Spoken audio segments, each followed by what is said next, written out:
Leticia, muy buenos días. Me da mucho gusto saludarte, volverte a ver así por medio de estas pantallas y me da mucho gusto encontrarme con cada uno de los hermanos que se conecta a esta hora, pues que están ya participando de este diplomado en el Antiguo Testamento que ofrece las sociedades bíblicas.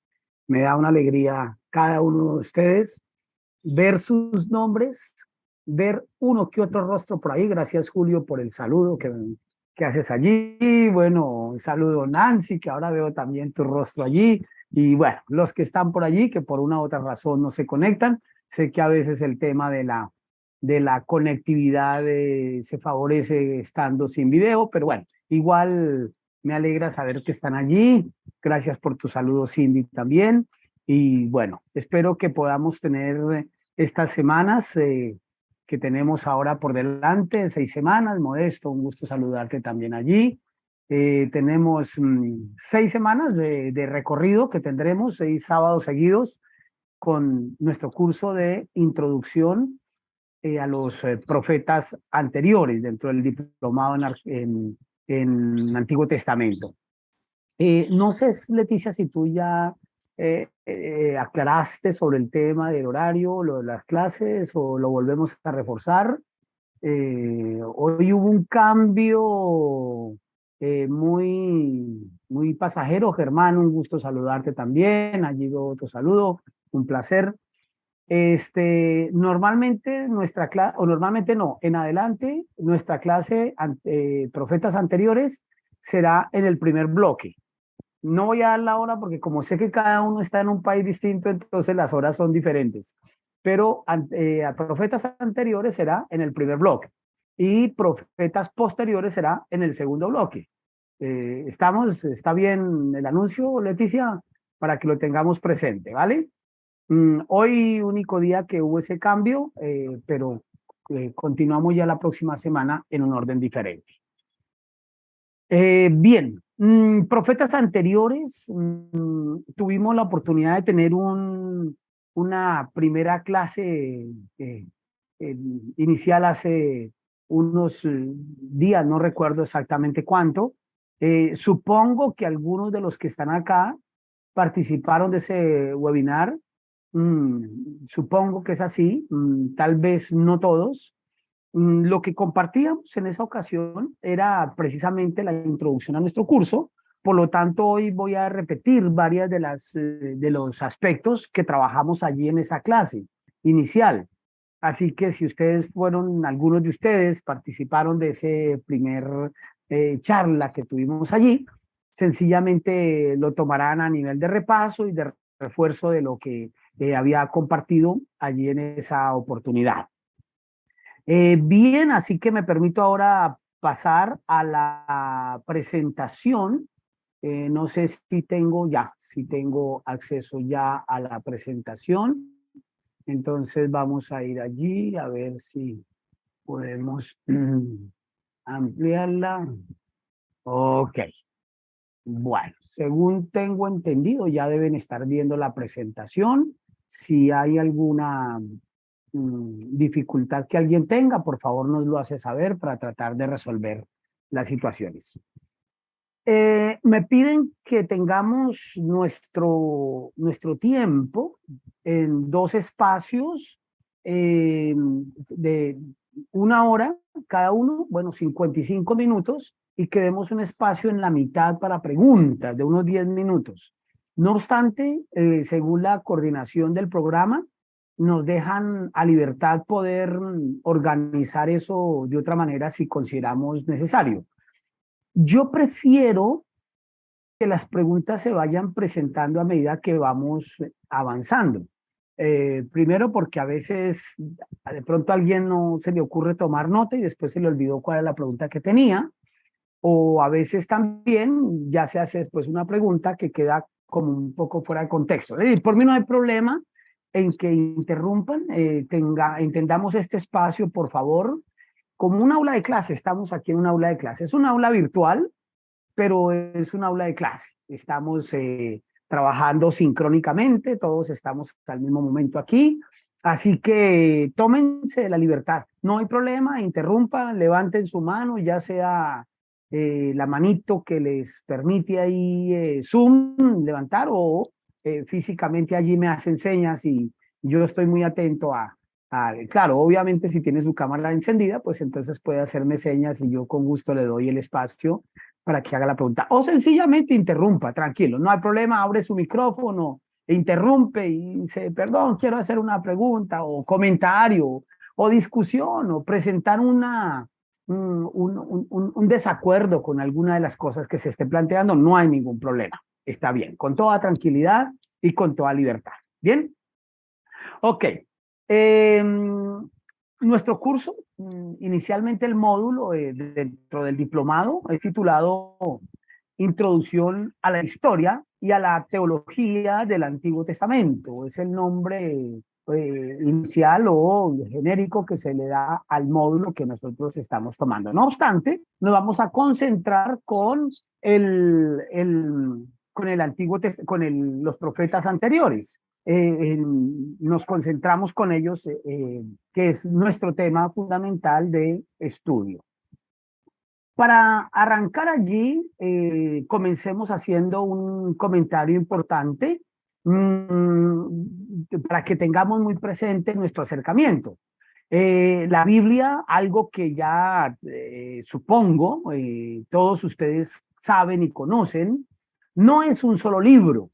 Es decir, la Biblia aparenta estar hablando de un libro y muchos son los que así lo entienden y hablan de la Biblia como un libro. No obstante, la Biblia no es un libro. Sabemos muy bien a estas alturas ya de nuestro recorrido como cristianos, por largo o corto que sea nuestro recorrido, sabemos que la Biblia es en realidad una recopilación de obras, una recopilación que abarca muchísimos siglos, muchos siglos. ¿Cuántos? No podemos saber exactamente. En la antigüedad podemos mencionar que había dos fenómenos particulares en la literatura. Un primer fenómeno es que mucha literatura no se produjo con la finalidad de ser un documento que llegara a todo el mundo. No era esa la intención. Muy diferente a los conceptos que hoy tenemos. Cualquiera que escribe un libro, su mayor anhelo es que su producción se agote y que pidan otra nueva producción y que llegue a todo el mundo y que se traduzca a todos los idiomas y que se hable de su libro en todo lado. Es lo que aspira cualquier escritor. No era esta la aspiración en la antigüedad, y mucho menos cuando se trata de los textos bíblicos. Muchos de los textos bíblicos, tanto en el Antiguo como en el Nuevo Testamento, fueron simplemente cartas o escritos, documentos que una persona le enviaba a otra con la finalidad de que se quedara allí. Pero el impacto nunca se alcanzó a medir y llegó a lo que tenemos hoy por texto bíblico. Y el segundo fenómeno que se da en los escritos antiguos es que como eran así en esa forma y pues por el mismo contexto de la época, no se fechaba, no se escribía, como decimos hoy, comenzamos siempre una carta, sí, dirigida, comenzamos citando el lugar, la ciudad de origen de la carta, la fecha en que estamos escribiendo. No, en esa época no se hacía eso, no se acostumbraba a hacer eso. Entonces, perdimos muchísimos datos que nos encantaría tener hoy en día. ¿Cómo seríamos de felices hoy teniendo muchos de los datos que no tenemos? Eso hace que sea imposible hoy citar o fechar exactamente el periodo en que se produjo la literatura bíblica. No obstante, el periodo es muy amplio. Hablando del Antiguo Testamento específicamente, hablamos de un producto literario o de muchos productos literarios que pueden abarcar posiblemente más de 1000 años. Tema que está sujeto a muchísima discusión porque depende de qué punto de vista se aborde la cuestión. El Antiguo Testamento nunca fue considerado por el pueblo de Israel como una simple recopilación arbitraria. El Antiguo Testamento termina siendo una recopilación, pero para el pueblo hebreo esto no era algo arbitrario. Se recogieron obras de todo lado, pero había algo detrás de lo que se estaba haciendo. Los hebreos desde la antigüedad pudieron agrupar todo el contenido del Antiguo Testamento en ciertos conjuntos literarios. Conjuntos literarios que nosotros conocemos hoy, pues si usted ha tenido algún acercamiento a la Biblia hebrea, hay tres conjuntos literarios a los que los hebreos les llamaron, no es el nombre que nosotros le damos hoy, lo aceptamos y lo reconocemos así, porque es el nombre que tiene, pero este conjunto literario, o estos conjuntos literarios, fueron conocidos como la Torá, el Nebihim y el Ketubim. Dicho en español, la ley, los profetas y los escritos. Son tres conjuntos literarios. Es algo parecido a lo que en el cristianismo vamos a conocer más adelante como Pentateuco, libros históricos, libros poéticos y sapienciales y libros proféticos. En el cristianismo distinguimos cuatro bloques. En el judaísmo antiguo, desde la antigüedad, se distinguieron tres bloques o tres conjuntos literarios. En esos tres conjuntos literarios, nos vamos a embarcar ahorita acercándonos a parte de lo que se va a llamar el Ketubim. Ketubim, el Nebihim. Nebihim, palabra hebrea, plural, que significa profetas. En singular, la palabra profeta es Naví. En plural, Nebihim. Nosotros vamos a acercarnos a ese grupo llamado Nebihim. Pero resulta que en el texto hebreo, Nebihim no es simplemente un bloque literario. Si bien es cierto, hemos dicho que se distinguen tres grandes bloques literarios, tenemos que tener presente que esos bloques están subdivididos. Hay subbloques al interior. Y esto nos ocurre precisamente con Nebihim, donde no solamente nos quedamos con el bloque llamado profetas, sino que tendremos dos subbloques, dos bloques dentro del Nebihim, que serán Nebihim Aharonim y Nebihim Rishonim. Tendremos estos dos bloques que los vamos a distinguir nosotros como profetas anteriores y profetas posteriores. En la clase que acaban ustedes de tener en el primer bloque, ustedes estaban comenzando con el bloque llamado profetas posteriores. No sé hasta dónde su profesor alcanzó a tocar estos aspectos que yo estoy tocando ahora, pero no importa que los estemos reforzando. Ustedes vieron con él o comienzan a ver ese curso que se llama profetas posteriores.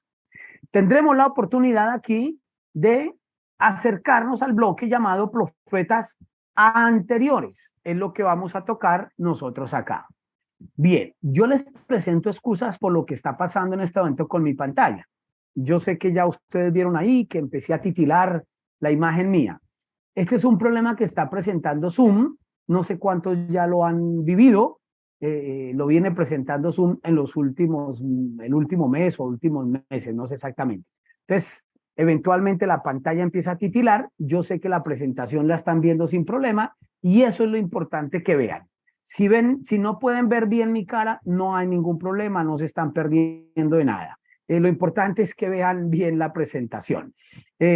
Como se dan cuenta, molesta un poco la pantalla y vuelve y se arregla al ratico. Entonces, cuando esté molestando, no vamos a poner atención, sencillamente ignoramos eso, nos concentramos en las diapositivas, que es lo importante. Bien, entonces nos ocuparemos en el bloque o en el subbloque llamado profetas anteriores, que es en el que va a girar nuestro curso. El curso Profetas Anteriores se dedica a abordar un grupo de libros que se encuentran articulados, son coherentes, siguen algunos criterios canónicos, criterios teológicos, criterios literarios, criterios históricos. De esta manera, cada uno de ustedes podrá tener una posibilidad de ver la escritura de una manera global y unitaria. A pesar de los subbloques que hay, lo que vamos a ir descubriendo es también la unidad en el texto bíblico. Hemos dicho que el pueblo hebreo distinguió desde hace mucho tiempo, desde la antigüedad, desde antes de Cristo, distinguió esos conjuntos literarios. Hablábamos de la Torá, del Nevi'im y del Ketuvim como conjuntos literarios distinguidos allí. Sin embargo, tenemos que tener en cuenta, o más bien tenemos que tener en cuenta que la razón por la cual se establecieron esos grupos literarios es porque cada grupo tiene características diferentes. Sí, cuando hablamos de la Torá es un bloque literario, un conjunto literario con características propias. Vamos al Nevi'im y por supuesto el Nevi'im también tiene sus características propias. Y cuando vamos al Ketuvim pasa lo mismo. Por supuesto, aquí no nos vamos a ocupar de las características ni de la Torá ni de el Ketuvim. Nos vamos a dedicar a las características del Nevi'im, pero incluso solamente de los profetas anteriores, no de los profetas posteriores, que ya lo trabajan ustedes en un curso diferente, en otro curso. Bien, ¿cómo vamos a abordar nosotros el estudio de los profetas anteriores? Para nosotros abordar el asunto de los profetas anteriores, una primera cuestión a la que tenemos que tener acercamiento es a la cuestión del canon. Se hace necesario acercarnos a la cuestión del canon para que comprendamos el concepto básico del nombre profetas anteriores. Nosotros tenemos un convencional canon evangélico del Antiguo Testamento, dicho sea de paso, y quiero advertir acá, esto es la manera como nosotros de pronto distinguimos, pero vamos a ir descubriendo poco a poco cómo estos son algunos paradigmas que es necesario romper. Porque en realidad vamos a descubrir que el canon evangélico no es tan evangélico y el canon católico no es tan católico y el canon judío es muy judío, pero no es tan el canon, es decir, como si fuera un solo canon. En realidad, el canon del Antiguo Testamento es un canon hebreo, pero el problema que vamos a tener es que al hablar del canon del Antiguo Testamento hebreo, no hablamos solamente de un canon, sino que por lo menos por obligación tenemos que citar dos cánones diferentes, hebreos ambos. Así que miremos rápidamente algunas cuestiones aquí importantes que podremos ir alimentando a medida que vayamos avanzando. Primero, el canon evangélico.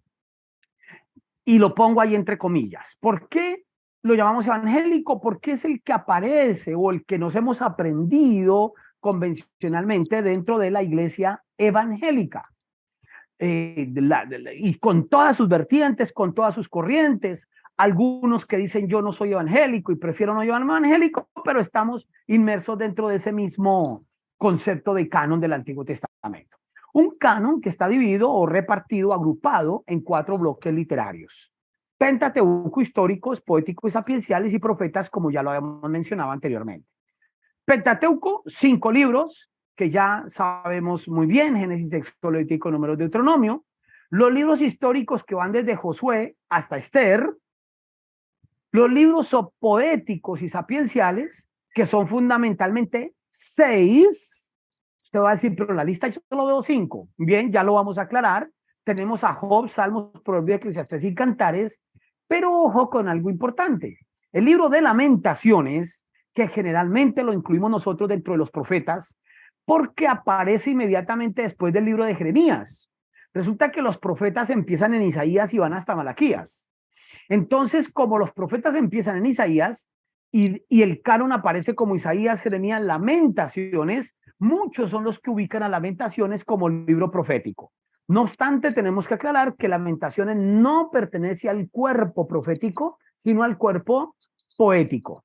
Es en realidad un libro de literatura poética y sapiencial.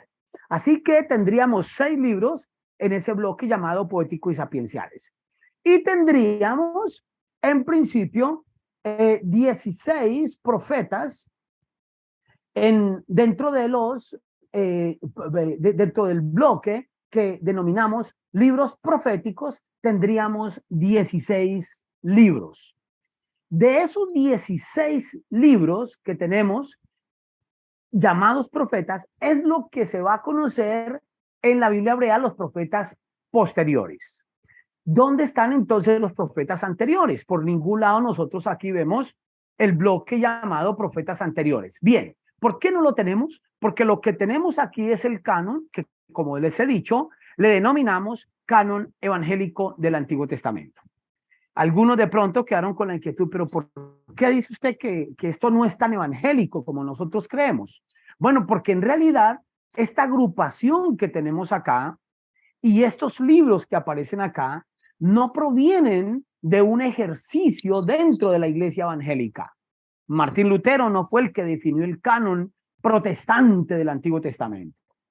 Martín Lutero hizo unos ejercicios que van a ser interesantes y van a tener grandes impactos, pero esta agrupación que ustedes ven allí pertenece en realidad a un producto literario o a un ejercicio literario que se produce antes de la época de Cristo y que conocemos como la Septuaginta. La Septuaginta, que fue la traducción al griego del texto hebreo. Cuando el texto hebreo se tradujo al griego, se agrupó de esta manera. Es decir, cuando nace el cristianismo, ya tenemos este canon dentro del convencional uso hebreo. La Biblia o el Antiguo Testamento que los primeros cristianos manejaron, manipularon, utilizaron, fue el texto de la Septuaginta. Los primeros cristianos no trabajaron con el canon hebreo en su mano. Entre otras cosas, para dar la razón más importante de todas y que la tengamos presente, recuerden ustedes que el cristianismo intenta, y nace dentro del judaísmo. Jesús es judío, los discípulos de Jesús son judíos y Pablo es judío. Pero el evangelio rápidamente llega al mundo no judío, al mundo gentil. Eso lo sabemos muy bien. Por su parte, los judíos como pueblo rechazó el cristianismo. Y el texto que conoce el cristianismo primitivo va a ser entonces el texto griego del Antiguo Testamento, la Septuaginta. ¿Por qué razón? Pues porque ese era el idioma universal. El griego era la lengua que se hablaba. El hebreo no lo conocen sino escasamente los mismos judíos, porque ni siquiera los judíos completamente conocían, manejaban el hebreo, que poco a poco se había venido perdiendo por la imposición del griego como lengua universal, que era la lengua del imperio de aquella época. Entonces los cristianos primitivos van a conocer en la versión griega del Antiguo Testamento. Por lo tanto, el cristianismo cuando nace va a ser más influenciado por la estructura, la formación y el contenido de la Septuaginta que del texto hebreo. Y la Septuaginta va a estar agrupada de la manera como la podemos apreciar nosotros aquí. Fue la Septuaginta la que hizo. Ahora, ¿de dónde sale la Septuaginta? No me voy a detener en eso, pero es un ejercicio que se desarrolla más o menos durante un periodo de 100 años o un siglo aproximadamente, desde mediados del siglo II antes de Cristo hasta mediados del siglo I antes de Cristo. Todo eso fue antes de Cristo, cuando judíos que habitaban en Egipto de habla griega que desconocían el hebreo, traducen el texto del Antiguo Testamento al griego para poderlo tener ellos y para poderlo conocer. De tal suerte que cuando el cristianismo nace, el texto del Antiguo Testamento que se difundía era este texto griego. Por lo tanto, cuando les dije a ustedes que el canon evangélico no es tan evangélico como nosotros creemos, lo estoy diciendo porque en realidad, como podemos llegar aquí a la primera conclusión, es que esta agrupación o esta formación se debe más bien a un ejercicio dentro de la comunidad hebrea y no dentro de la comunidad cristiana. No pertenece a un ejercicio cristiano, pertenece más bien al ejercicio de los judíos. Este entonces sería nuestro inicial canon evangélico. ¿Qué pasa con el canon católico? el canon católico. Bien, como hace un momento lo dije, y lo repito ahora, el canon católico no es tan católico como nosotros creemos. Es decir, ¿quién armó, quién construyó este canon? ¿La Iglesia Católica? No, señores. Vamos a tener mucho cuidado con eso. Hay dos aspectos que tenemos que tener en cuenta aquí, muy importantes. Sí, si se dan cuenta, la agrupación en el canon católico es exactamente el mismo en el canon evangélico. Pentateuco, históricos, poéticos, sapienciales y profetas. Eso es lo mismo. ¿En qué difiere el canon católico del canon evangélico, como le llamamos nosotros? En el número de libros que forman parte del Antiguo Testamento. Como bien sabemos nosotros, o creo sabemos nosotros, la mayoría, el canon, el Antiguo Testamento convencionalmente llamado católico, contiene unos libros que no tenemos en las Biblias evangélicas. Son ellos Tobías, Judith, Macabeos 1, Macabeos 2, Sabiduría Eclesiástico, Baruch, y dos adiciones. Una es al libro de Esther, es decir, en las Biblias católicas tenemos un Esther igual al de las Biblias evangélicas, pero con unas adiciones. Y un Daniel que en vez de tener 8 capítulos como en las Biblias evangélicas, tiene 12 capítulos. Entonces hay un agregado, unos capítulos adicionales que no están en las Biblias evangélicas. Asunto que cuando desconocemos la historia, y para grupos de creyentes, tanto católicos como evangélicos, que desconocen toda la historia, la conformación del canon, todo el proceso que la Biblia ha tenido y demás, entonces terminan unas discusiones necias, en unas discusiones absolutamente innecesarias y discusiones que no dejan nada, y es sobre que la Biblia evangélica y la Biblia católica. En realidad, estos libros que ustedes ven allí en rojo, que no están en las Biblias evangélicas, sí en las Biblias católicas, no son libros de la Iglesia Católica. Estos son libros que originalmente estaban en la Septuaginta. Es decir, estos libros pertenecen al ejercicio que hizo el pueblo hebreo, una parte del pueblo hebreo, el pueblo hebreo que habitaba en Egipto. Por supuesto que la discusión ha seguido, si son libros inspirados o no, si son libros que debemos tener presentes o no. No voy a entrar en esa discusión, no corresponde a nuestro tema, simplemente para que lo tengamos claro. No obstante, dos informaciones valiosas que debemos tener nosotros son, primero, dentro de la idea que está presentando, que estos libros no fueron escritos por la Iglesia Católica, ni inventados, ni recuperados, ni traídos por la Iglesia Católica. No, eso estaban ahí en la Septuaginta y punto. Sí es cierto que la Iglesia Católica tiene un momento en que a través de concilios ratifica que estos libros pertenecen al texto sagrado. La Iglesia Católica lo hace, pero sencillamente lo que está haciendo ahí es aceptar lo que ya en un canon hebreo en aquel tiempo, en esa sociedad. Ahora bien, ¿verdad?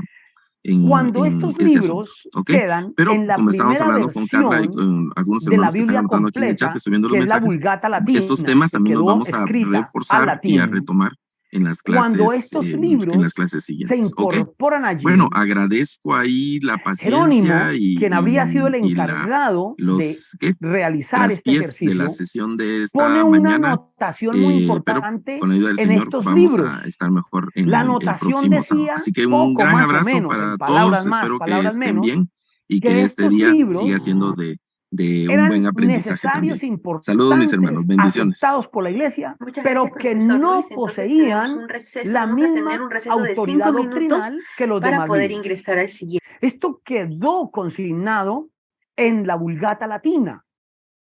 Es decir, desde el primer momento, aún en el catolicismo, se reconoció que estos libros eran valiosos, pero que no tenían el mismo carácter inspiracional que los demás textos. Cuando Martín Lutero traduce la Biblia al alemán, traduce todo el Antiguo Testamento al alemán, hace exactamente lo mismo, con una pequeña diferencia. Jerónimo metió estos libros a lo largo de todo el Antiguo Testamento. Martín Lutero no. Martín Lutero deja 39 libros, luego deja estos 7 aparte entre los dos testamentos y luego traduce el Nuevo Testamento.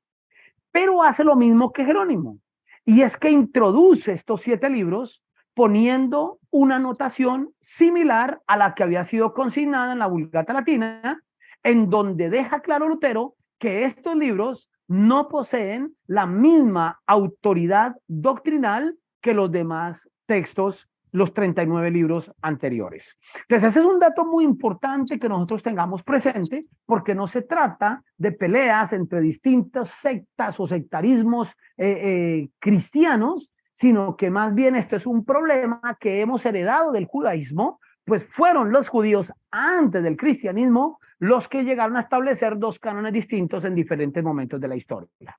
¿Qué tanto valor tienen o qué tanto valor no tienen? No corresponde a nuestro curso, sencillamente dejamos ese tema allí de lado. Bien, esto entonces sería el canon católico, como lo conocemos nosotros, que, insisto, y entonces ya me entienden mucho más a lo que me refiero cuando digo que el canon católico, que en realidad no es tan católico, y el canon evangélico, que no es tan evangélico.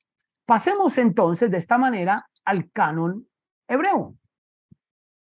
Diferente al canon católico y al canon evangélico, que heredamos los dos, tanto los católicos como los evangélicos, heredamos la construcción de la Septuaginta, del canon griego, fue del que heredamos nosotros muchos de los aspectos. Ahora he mencionado un elemento de los muchos que hay que evidencian la influencia de la Septuaginta en el canon nuestro. Nosotros no imaginamos cuánta influencia. Nosotros pensamos que esto es pasajero, pero en realidad la influencia de la Septuaginta en nuestras Biblias es mucho mayor de la que nosotros imaginamos. Pero bien, ¿cómo está compuesto el canon hebreo?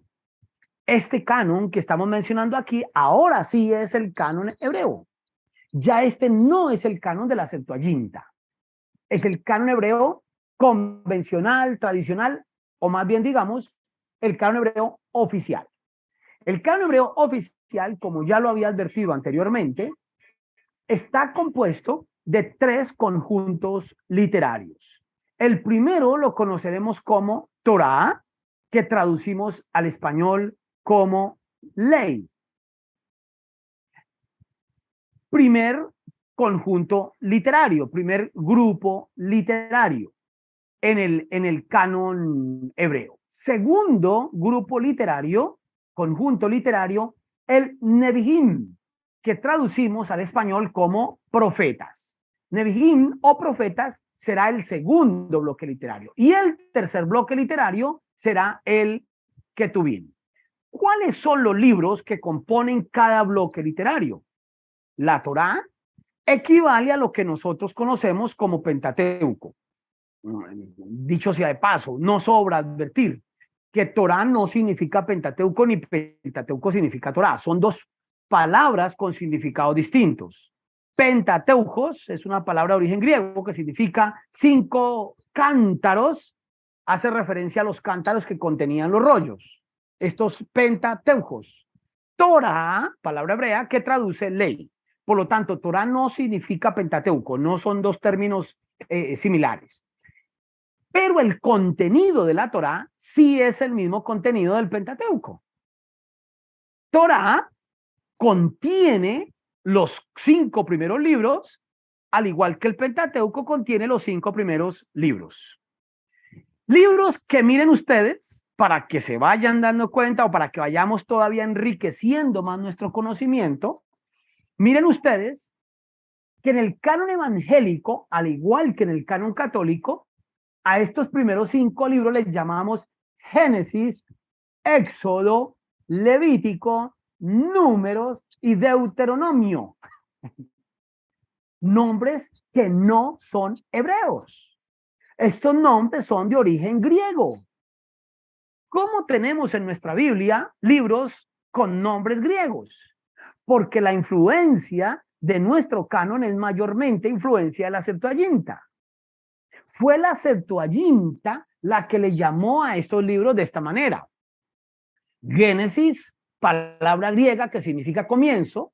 Éxodos, palabra griega que significa salida. Leviticón, palabra griega que significa concerniente a los levitas. En el griego, el libro de Números no se llamó Números, Números es una palabra hispana. En la Septuaginta se llamó aritmoi, de donde proviene la palabra aritmética, aritmoi, y significa números. Entonces, por eso en español le llamamos números. Pero proviene la palabra números de aritmoi griego, que es la que va a ponerle finalmente el nombre. Y Deuteronomio, Deuteros, segundo, nomos, ley, segunda ley, Deuteronomio, es el nombre que le puso la Septuaginta. Aunque le he puesto aquí los nombres de la Septuaginta, porque son los nombres que nosotros conocemos, me es obligatorio dejarles saber a ustedes que en el hebreo no se llaman así. En vez de llamarse Génesis, en hebreo, este libro se llama Bereshit. Bereshit es el nombre del libro, no es Éxodo. En hebreo es Shemot, significa nombres, porque el libro de Éxodo comienza diciendo, estos son los nombres, comienza con la palabra Shemot. Levítico, llamado en hebreo, Vayikra, el texto, el número de la palabra Vayikra, números, aritmoi en griego, llamado, ¿cómo es? Bereshit, Shemot, Vayikra, Devarim, Bemidbar, en hebreo, Bemidbar, y Deuteronomio llamado en hebreo Devarim, palabras, Devarim. Son nombres en hebreo. Entonces, ojo, porque esto es otra evidencia de la influencia que tenemos del texto griego. Bien, pero ese sería el primer bloque, que no es el bloque que nos ocupa a nosotros ahora. Tenemos un tercer bloque, me salto al tercero para después concentrarnos en el segundo, que es el nuestro. Tenemos un tercer bloque, que es el bloque del Ketubim. El Ketubim, que significa o traduce al español escritos. Y entonces en el Ketubim tenemos los siguientes libros, que si usted ya se sabe los libros del Antiguo Testamento en orden de memoria, me va a decir, pero espera, hermano, usted está escribiendo los nombres en desorden. No, no están escritos en desorden. Este es el orden en el que aparece en el texto hebreo. Y ahí encontramos entonces nosotros otra influencia de la Septuaginta en nuestro Antiguo Testamento. En la Septuaginta están ordenados como ustedes se lo saben. Job, Salmos, Proverbios, Eclesiastés, Cantares, Lamentaciones, que está después de Jeremías. Tenemos Isaías, Jeremías, Lamentaciones, Ezequiel, Daniel, Oseas, Joel, Amós, Abdías, Jonás, Miqueas. Pero en el orden del canon hebreo aparece en el orden que ustedes observan allí. Primero está Salmos, después Job, después Proverbios, después Ruth. Miren que Ruth no está después de Josué y Jueces, sino que aparece después de Proverbios. Tenemos Cantar de los Cantares, Eclesiastés, Lamentaciones. Observen cómo en el canon hebreo Lamentaciones no está al lado de Jeremías, pero Lamentaciones está en el Ketubim. Luego viene Esther, Daniel, Esdras y Nehemías, que son un solo libro. En el texto hebreo fueron un solo libro. Y cierra el canon del Antiguo Testamento con Crónicas. Es el último libro en el canon hebreo. Así cierra. Bien, eso sería el Ketubim. No me voy a concentrar ahí tampoco. Entonces dejamos solo allí de lado y pasemos al bloque central, que es el bloque de los profetas, el bloque de los Nevi'im. Nevi'im tenemos dos bloques, dos subbloques, como los habíamos llamado. Tenemos Rishonim, el bloque de los Rishonim, y el bloque de los Aharonim. Los Aharonim son los profetas que hoy conocemos como profetas posteriores. Les insisto, la clase que ustedes comenzaron en el primer bloque. Profetas posteriores, en donde tenemos a Isaías, Jeremías y Ezequiel, y tenemos el grupo de los 12, desde Oseas hasta Malaquías. Y seguramente ya lo vieron o lo verán o lo pueden observar aquí. Daniel, como se pueden dar cuenta, En el texto hebreo, Daniel no es considerado libro profético, sino que está dentro del Ketuvim. ¿Ven ustedes? Otra influencia de la Septuaginta, otra gran influencia. Fue la Septuaginta la que cogió a Daniel, lo sacó del Ketuvim y lo metió dentro de los profetas. Pero en el texto hebreo, Daniel no pertenece a los profetas, Daniel pertenece al Ketuvim. De tal suerte que en el texto hebreo solamente vamos a encontrar 15 profetas. Isaías, Jeremías, Ezequiel y los 12. En las Biblias evangélicas tendremos 16 profetas posteriores. Isaías, Jeremías, Ezequiel y Daniel y los 12. Son 16. Y en las Biblias católicas habrá 17 profetas. Isaías, Jeremías, Baruch, Ezequiel, Daniel y los 12 profetas. Bien, ese es el bloque de los posteriores. Ahora vayamos al bloque de los Rishonim, los anteriores, y de aquí en adelante ya nos quedamos ahí, que eso es lo que nos toca a nosotros en nuestro curso. Rishonim. ¿Cuáles son los profetas anteriores en el texto hebreo? Los profetas anteriores son Josué, Jueces, Samuel 1, Samuel 2, Reyes 1 y Reyes 2. Estos son, en principio, decimos nosotros, los 6 profetas anteriores. En realidad, y para efectos prácticos, nosotros le llamaremos los 4 profetas anteriores. ¿Por qué 4? Porque Samuel vamos a dejarlo simplemente como Samuel. O sea, incluimos a Samuel 1 y Samuel 2. Samuel 1 y Samuel 2 serán parte de Samuel, simplemente más Samuel, y punto. Y Reyes 1 y Reyes 2 lo llamaremos sencillamente Reyes. Ya. Entonces, de ahora en adelante, cuando hablemos de los profetas anteriores, diremos Josué, Jueces, Samuel y Reyes. Claro, entendiendo todos que por Samuel entendemos 1 y 2 y que por Reyes entendemos Reyes 1 y 2. Pero antes de ir más adelante, una nota aquí, que hay que poner un asterisco ahí, una nota de pie de página, es que en el texto hebreo no le llamaremos Samuel y Reyes, sino que se va a conocer como Reyes 1, Reyes 2, Reyes 3 y Reyes 4. Vean lo interesante. Ustedes van a encontrar algunos textos, algunos comentarios, donde pueden escuchar que habla de Reyes 3. Pero Reyes 3, ¿dónde hay Reyes 3? Reyes 3 no existe. Tenemos segundo de Reyes, pero no tercero de Reyes. Bueno, cuando encuentren eso, es porque se le llama Samuel 1 y 2, se le llama Reyes 1 y 2, y a Reyes se le llama Reyes 2 y Reyes 3. Reyes 3 y Reyes 4. ¿Listo? Entonces, esto es otra forma interesante que vamos a encontrar de clasificación. Como se pueden dar cuenta ustedes, entonces, hasta el momento, observen que lo que de pronto para algunos, no sé, es probable que lo que para algunos era una cosa estructurada, cerrada, única, exclusiva, el orden de su canon, los nombres de los libros de su canon, el contenido de su canon, todo eso, se van a dar cuenta que no están así. Vamos a darnos cuenta que lo que tenemos es la influencia de una historia literaria, de una historia de este producto literario, de todo un trasegar del texto que nos ha llevado a la construcción que tenemos hoy en nuestras Biblias y que se llama nuestro Antiguo Testamento, para no meternos ni mucho menos en temas del Nuevo Testamento. De tal suerte, entonces, cuando llegamos aquí, que podemos descubrir que el canon hebreo está compuesto por 24 rollos, que también llamamos nosotros libros. 24 rollos.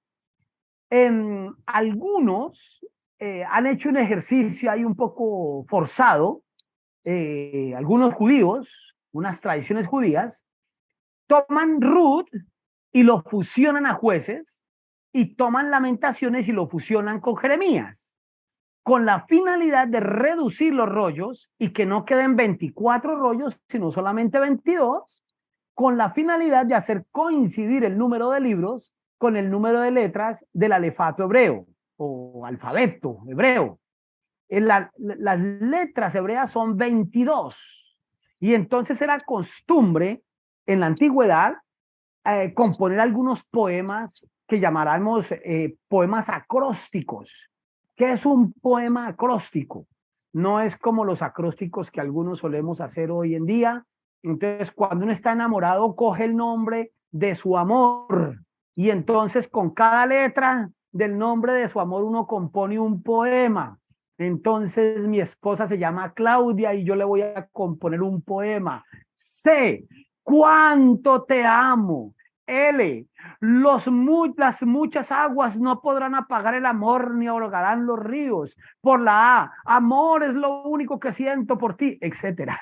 Entonces son los acrósticos que nosotros hacemos hoy en día. No, resulta que en la antigüedad el acróstico era algo que se hacía a partir de las letras del alefato hebreo.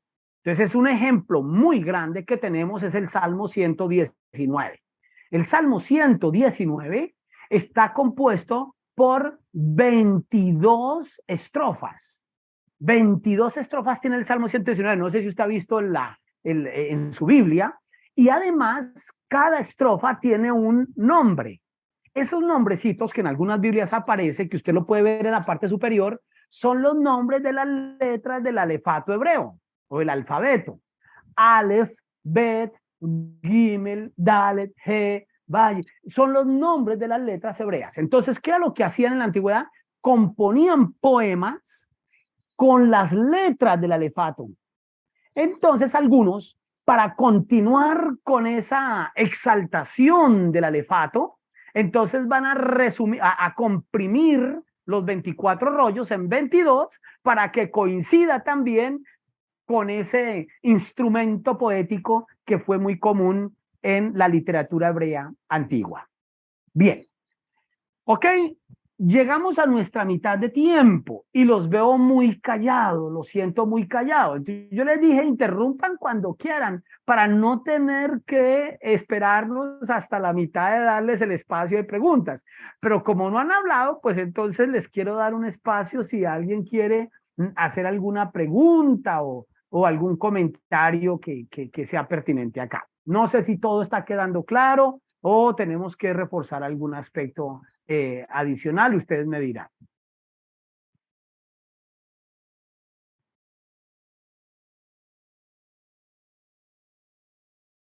Bueno, no hay comentarios, no hay preguntas.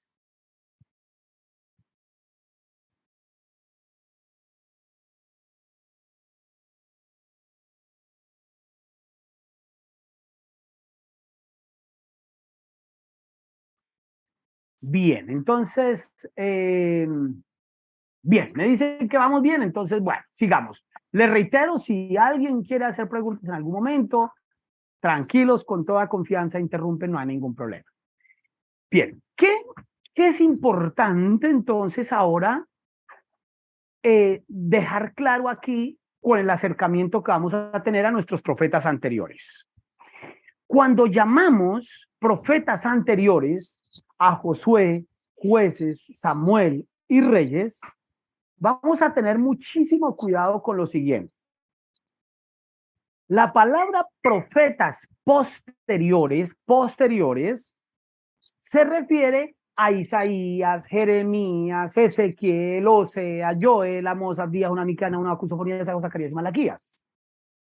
A eso se refiere profetas posteriores. Patricia, tienes tu mano levantada. Dale, abre tu micrófono y te escuchamos.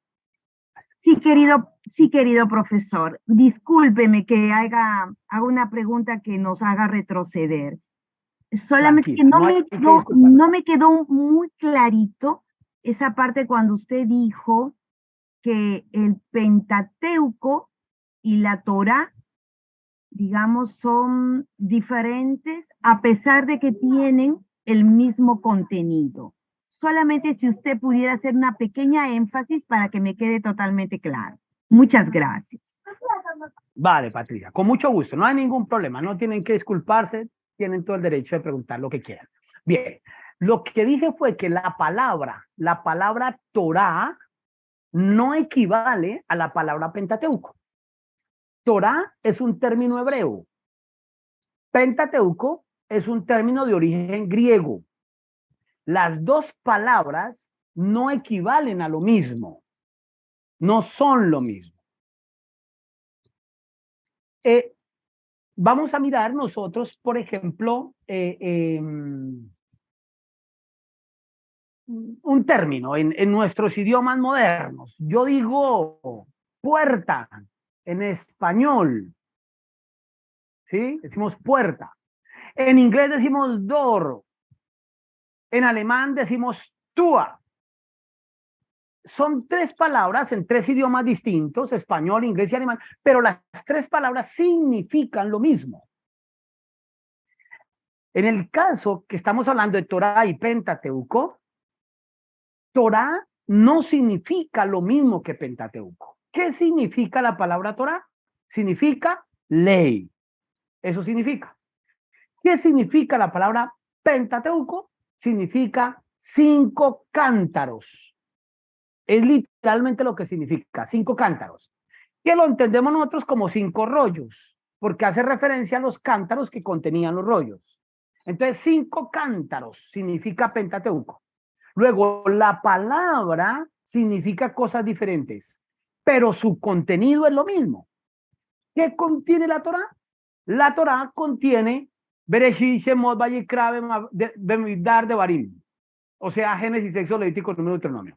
¿Qué contiene el Pentateuco? El Pentateuco contiene Génesis, Éxodo, Levítico, Número, Deuteronomio. ¿Sí? Su contenido es el mismo, aunque el nombre significa cosas diferentes. ¿Es claro, Patricia? ¿Ahora? Ok. Bien. Entonces, decíamos que por profetas anteriores entendemos de Isaías a Malaquías. 15 según la Biblia hebrea, 16 según la Biblia evangélica, 17 según la Biblia católica. Bien, ahora, ¿qué es un profeta posterior? Los profetas posteriores. Hay un asunto muy interesante con los profetas posteriores. ¿Qué es Isaías?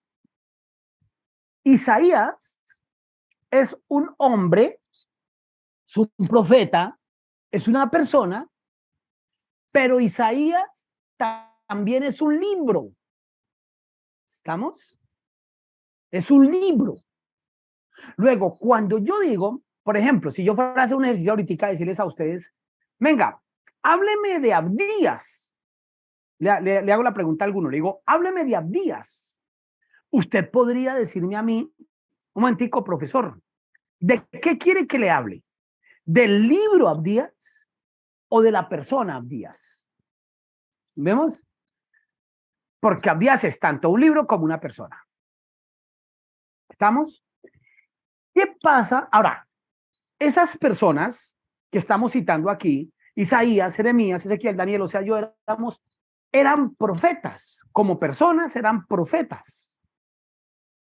Hay un libro que contiene sus oráculos. Pero Isaías era una persona que era profeta. Cuando vamos a los profetas anteriores, tengan cuidado, porque ya no se presenta el mismo fenómeno que con los profetas posteriores. Es decir, ¿quién es Josué? Josué era una persona, ¿sí? Y Josué es un libro. Entonces, otra vez igual, si yo le digo a usted, hábleme de Josué, usted me puede decir, venga, profesor, ¿le hablo del libro o de la persona? Lo mismo si le pregunto sobre Samuel, hábleme de Samuel. Usted me dice, ¿le hablo del libro o le hablo de la persona? Porque Samuel era una persona, pero también es un libro. Pero si yo le digo a usted, hábleme de Jueces, ¿ve? Si yo le digo, hábleme de Jueces, yo no le estoy preguntando por una persona. Porque Jueces no es una persona. Jueces es un libro. Lo mismo la palabra Reyes. Reyes no es una persona, Reyes es un libro.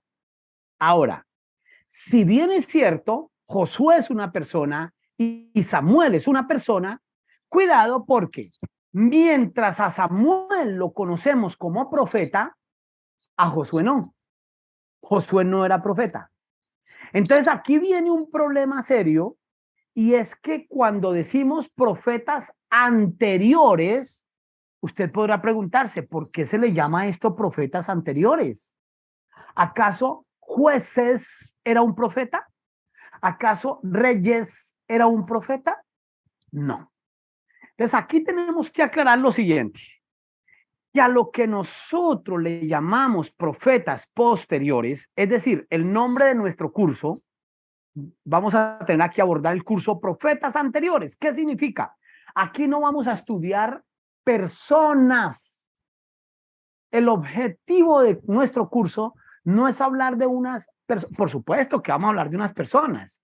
Vamos a hablar de unas personas porque las personas están narradas en el libro, pero nuestro objetivo es hablar de libros, de tal suerte que hablaremos del libro de Josué, hablaremos del libro de Jueces, hablaremos de los libros de Samuel y hablaremos de los libros de Reyes. El grupo de estos 4 libros es al grupo le llamamos profetas anteriores. Entonces usted dirá, ¿y de dónde viene ese nombre? ¿Por qué anteriores? ¿Por qué posteriores? ¿De dónde salió eso? Brisa, tienes la palabra. Bricia es, ok. Te escuchamos, Bricia.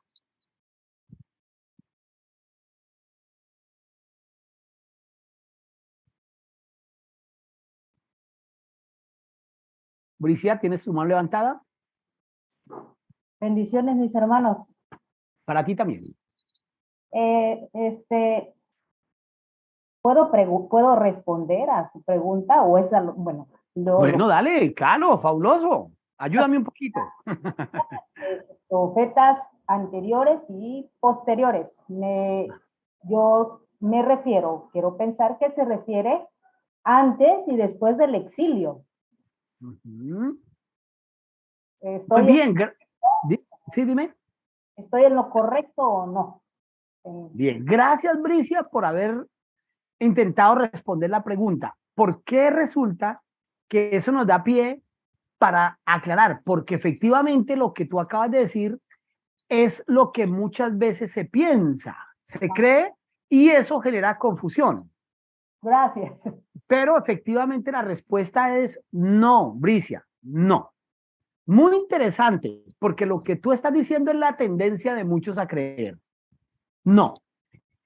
Cuando llamamos antes del exilio y después del exilio, nos referimos a los profetas posteriores. ¿Estamos? Los profetas posteriores, es decir, Isaías, Jeremías, Ezequiel, Daniel, Oseas, están repartidos entre profetas preexílicos, es decir, antes del exilio, profetas exílicos en el exilio y profetas posexílicos. ¿Cuándo ocurrió el exilio? El exilio ocurrió entre el año 686 y 586 al 539. Ese fue el periodo del exilio, del 586 al 539. Fueron cerca de 47 años de exilio. Entonces, llamamos profetas preexílicos a los que ejercieron el ministerio profético antes del exilio.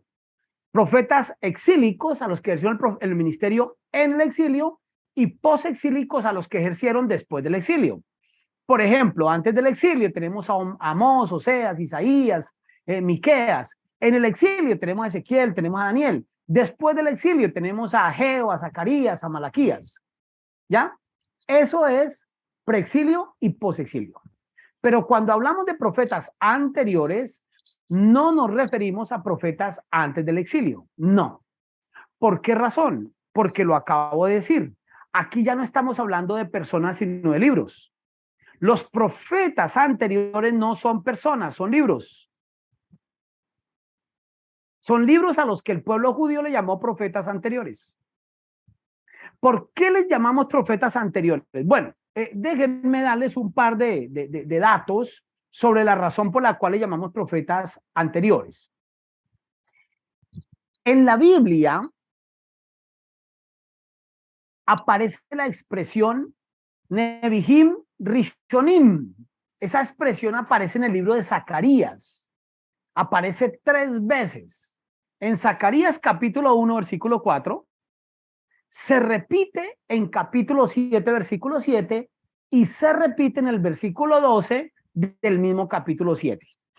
3 veces Zacarías hace referencia a los profetas anteriores. Nebihim Rishonim.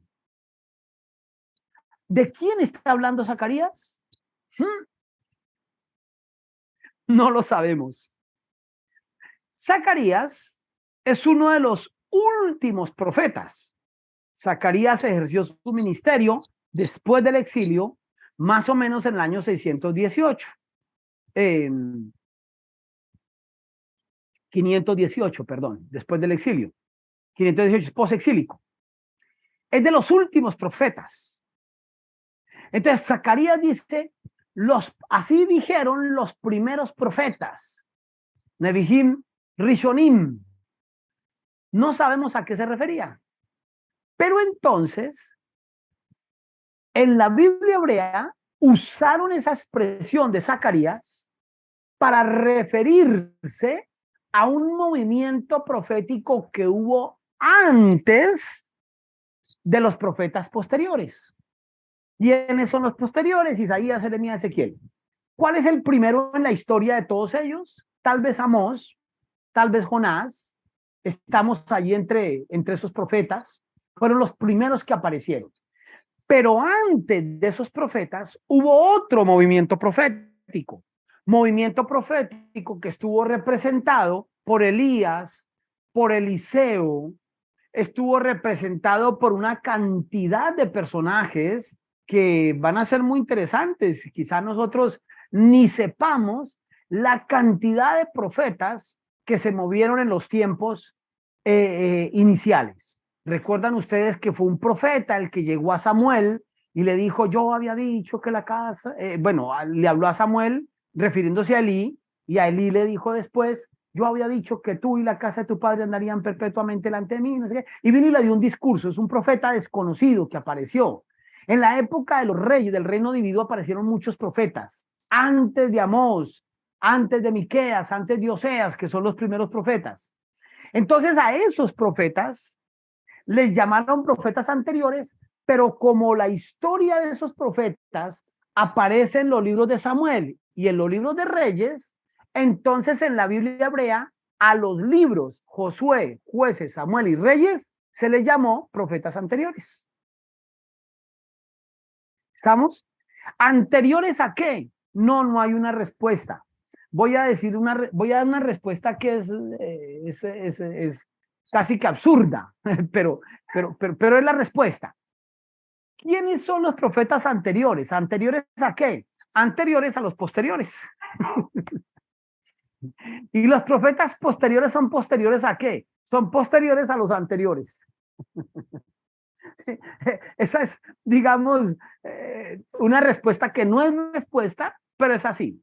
Hay un primer grupo de profetas que se encuentran narrados en los libros de Josué, Jueces, Samuel y Reyes, y hay un segundo grupo de profetas que aparecen desde los libros de Isaías hasta Malaquías. Entonces se les distinguió como anteriores y posteriores y punto. Hay unas características interesantes que no voy a entrar a discutir acá porque el curso nuestro no aborda propiamente el fenómeno profético. Yo alcancé a entrar en la última parte ya de lo que estaban terminando el curso anterior y escuché por ahí algunas preguntas que ustedes hacían sobre el fenómeno profético y entonces el profesor les daba respuestas sobre el movimiento profético. Voy a advertirles que en el curso nuestro no vamos a abordar propiamente el movimiento profético.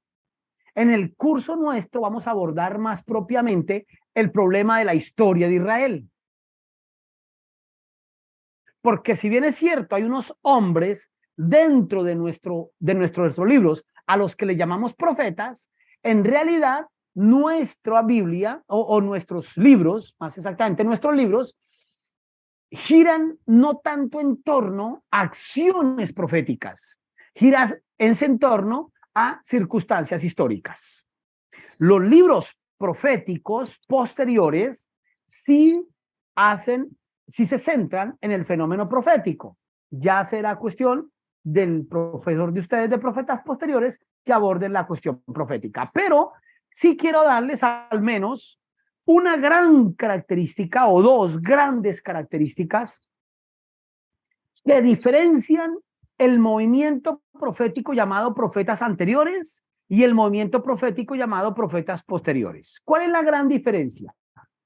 A los profetas anteriores, es decir, a los profetas como Elías, como Eliseo, como ese hombre que se le apareció a Elí, como aquel profeta que prohibió la liga de Amasías entre el rey del norte y el rey del sur, aquellos profetas que aparecieron, Natán en tiempos de David, el profeta Ido. Bueno, la lista es enorme, enorme. ¿Cuál es la diferencia entre esos profetas con los profetas posteriores? Es decir, con Isaías, Jeremías, Ezequiel. Podríamos distinguir como gran diferencia entre estos libros o entre estos profetas. A los profetas anteriores les llamamos los profetas de la acción. Profetas de la acción. A los profetas posteriores les llamamos los profetas de la palabra. Profetas de la palabra.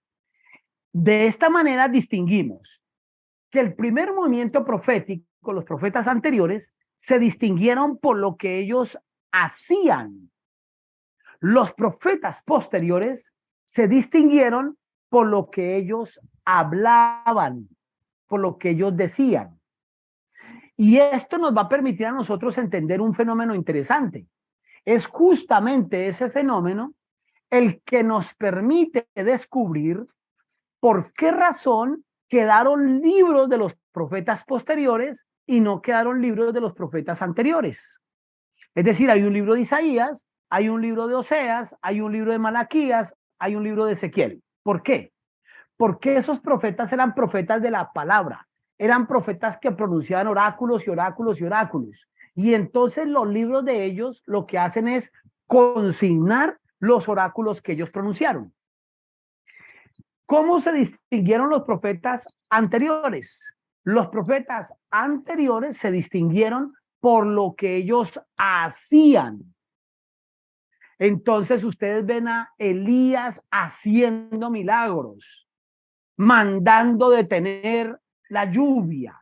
Vemos a Eliseo sanando. Vemos a Eliseo haciendo flotar un hacha de hierro. Vemos a los profetas anteriores actuar mientras que los profetas posteriores hablar. No con eso estoy diciendo que los anteriores no hablaron o que los posteriores no actuaron. Sí, pero se les conoce a los anteriores fue por lo que hicieron. Miren, un ejemplo interesante lo vamos a encontrar en el Nuevo Testamento. Es decir, el Nuevo Testamento es la pista para esto que estoy mencionando. Si ustedes se dan cuenta, cuando el Nuevo Testamento cita a los profetas anteriores, lo cita es por lo que hicieron. Por ejemplo, así como Elías oró y no hubo más lluvia, ¿ven? Pero cuando cita a los profetas posteriores, dice, esto es lo dicho por el profeta Isaías. Entonces los distinguimos como los profetas de la acción y los profetas de la palabra. Por eso, en los profetas posteriores nos ocupamos de el ministerio profético y en los profetas anteriores nos ocupamos de la cuestión histórica. Y por eso en el canon nuestro, a esos profetas anteriores ya no se les va a llamar profetas anteriores, sino que se les va a llamar libros históricos.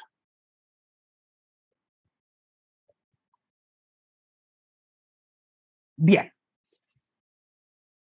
¿Por qué entonces les llamamos profetas anteriores y posteriores? El nombre no fue una invención nuestra. El nombre viene de la tradición hebrea. Fue la tradición hebrea quien hizo esa clasificación.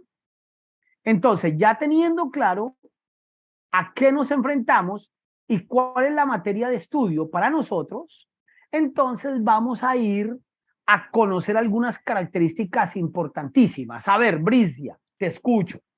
Dale. Tengo una pregunta, hermano. Sí, señora. Cuando en el Nuevo Testamento, cuando Jesús habla del rico y Lázaro, que el rico murió, él quería regresar de nuevo a la vida, para advertirle a la familia. Y Sí. Se te fue la señal. No te escuché. Quería regresar para hablarle a la familia. Sí, hasta ahí te entendí. Y ya no pudo regresar. Dice la Biblia que le dijeron, tienen a Moisés y a los profetas.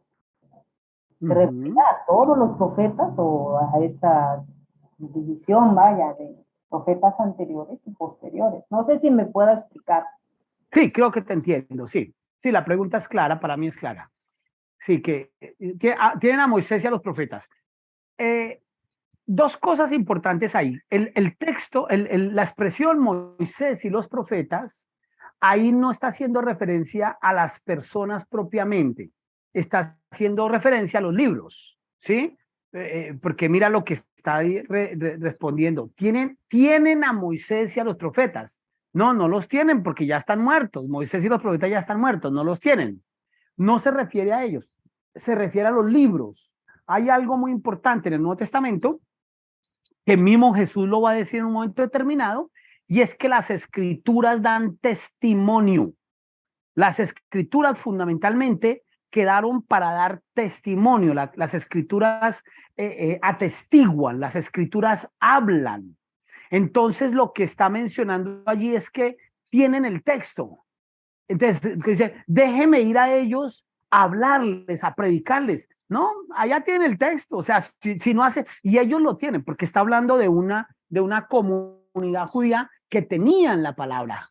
Entonces dice, allá tienen a Moisés y a los profetas, es decir, los textos. Ahora, ¿a cuáles profetas se refería? Bueno, pues a todos, en realidad a todos, porque sencillamente ellos tenían todos los textos. Lo que ocurre es que, en realidad, lo que representa una autoridad dogmática, doctrinal en la cultura hebrea, es fundamentalmente la Torá, por eso dice a Moisés y a los profetas, la Torá, y los oráculos de los profetas, porque los profetas lo que van a hacer fundamentalmente es predicar la Torá. Entonces a eso se refiere Jesús cuando habla. La Torá y los profetas son los libros. Bien, Carla nos pregunta si los profetas anteriores son los libros históricos. Bueno, sí, en principio sí. Los libros Josué, Jueces, Samuel y Reyes son los libros históricos, pero no todos los que conocemos como libros históricos son profetas anteriores. ¿Cuáles son para nosotros los libros históricos del Antiguo Testamento? Josué, Jueces, Ruth lo tenemos como libro histórico, Samuel 1 y 2, Reyes 1 y 2, pero también tenemos a Esdras, a Nehemías, a Esther, a Crónicas 1, tenemos a Crónicas 2. Dentro del canon católico, por ejemplo, también aparecen Macabeos 1, Macabeos 2, aparece el libro de Tobías, el libro de Judith. Estos son considerados como libros históricos. Entonces, cuando hablamos de profetas anteriores, estamos hablando de unos libros históricos, pero no de todos los libros históricos. Josué, Jueces, Samuel y Reyes son los profetas anteriores, nos referimos a los libros, Josué, Jueces, Samuel y Reyes. Y estos 4 libros son, dentro de lo que nosotros conocemos, son libros históricos. Es decir, nos cuentan una parte de la historia del pueblo de Israel. ¿Listo? Entonces, espero que para Katia quede claro. Si no queda claro, no tengan ningún problema en volver a preguntar y ampliamos cuantas veces sea necesario sin problema. Bien, Carla. Entiendo entonces que ya quedó aclarada la pregunta. Bien. Desde que comenzamos decíamos que los profetas anteriores son un conjunto literario. Un conjunto literario que además advertíamos es un conjunto que posee algunas características literarias, características teológicas, características históricas que les hace formar parte de un cuerpo, les da identidad, les une. Entonces vamos a empezar a acercarnos a esas características que unen a estos 4 libros. ¿Por qué? ¿De dónde salió? Lo dijimos también en un momento determinado, que cuando el pueblo hebreo lo arma, construye los grupos literarios, no lo hace de manera caprichosa. Hay características, hay circunstancias, hay argumentos que permiten armar, construir estos bloques literarios. Entonces la pregunta ahora es, ¿y cuáles son esos argumentos para que usted coja estos 4 libros, los meta dentro de un grupo, separado de los otros grupos, y que me diga usted que hay que meterlos y que hay que estudiarlos juntos? ¿Cuáles son esas cosas que unen a los 4 a la vez que los separan de los demás? Bien, vamos entonces a empezar a ver algunas de esas cosas. Y vamos a comenzar con el libro de Deuteronomio. Usted me va a decir ahora, pero espérese, ¿cómo así? ¿Por qué mete Deuteronomio si usted me está hablando de Josué, Jueces, Samuel y Reyes? Bueno, empecemos por Deuteronomio, porque Deuteronomio nos va a marcar la clave. Deuteronomio nos va a dar la clave de lo que va a pasar acá.